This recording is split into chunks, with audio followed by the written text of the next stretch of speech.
আমরা যে নামাজ পড়ি প্রত্যেকদিন 5 ওয়াক্ত নামাজ পড়তেছি না, একে সূরা ফাতিহা কমন দরকার কি? আল্লাহ তো কইতে পারতো যে দিনে একবার পড়বা, একটু করে পড়লে হবে। নো, 5 বার রাখছে এই কারণে।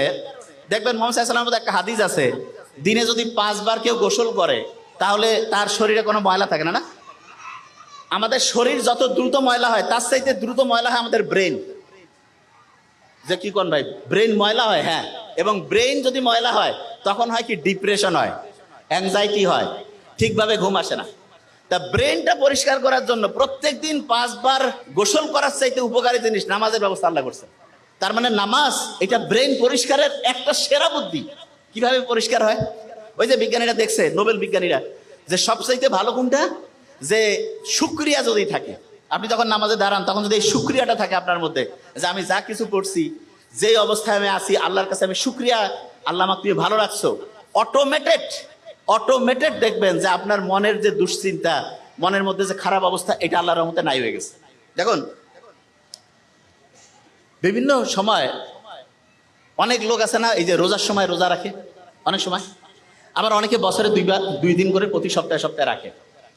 বিজ্ঞানীরা দেখতেছে আমাদের শরীরের যে ফাইটিং সিস্টেম আছে না, রোগ প্রতিরোধ ব্যবস্থা, এইটা ওই যে গাড়ি ওয়ার্কশপে গিয়ে পরিষ্কার করে না, এরকম আমাদের রোগ প্রতিরোধ ব্যবস্থাটা পরিষ্কার করার জন্য যতগুলো সিস্টেম আছে তার মধ্যে নাম্বার 1 হচ্ছে রোজা রাখা। তা আল্লাহ যে বলছে যে রোজা তোমার জন্য ফরজ করছি, আর এটার যে কল্যাণ, এটা যদি তুমি বুঝতা। বিজ্ঞানীরা এখন দেখতেছে না, প্রত্যেক দিন আমরা যে রোজা রাখতেছি, প্রত্যেক মাসে যে এরকম করে এক্সট্রা যদি রোজা রাখি তাহলে আমাদের শরীরটা ক্লিন হয়ে যায়। তা এই জিনিসগুলো আমি এই কারণে বললাম যে আপনি ইসলামের সাথে যদি থাকেন তাহলে আপনি সবচাইতে বেশি উপরের দিকে যাবেন, সবচেয়ে বেশি সেরা হবেন। ওই যে সিটির কথা, খেলাছে, খেলারাই গেছে, পেটের মধ্যে খিদা লাগছে, আমি বুঝতে পারছি। একটা জিনিস আগে ক্লিয়ার করে দিই, ওই যে বক্সের মধ্যে যে 2টা সিটি পাইছিল, খেলারাই ফেলছে না এখনই, দেখছেন ব্রেন সব ধ্বংস হয়ে যাচ্ছে। এটা কেমন কথা? ওই সিটির মধ্যে প্রথম সিটিতে তো বলছে কত টাকা পয়সা লাগবে সব ছিল, দ্বিতীয় যে সিটি সেখানে কয়েকটা বুদ্ধি দেওয়া ছিল। অবাক হয়ে যাবেন, প্রথম বুদ্ধিটা ছিল, তুমি যে অবস্থায় আছো হাসি খুশি থাকো।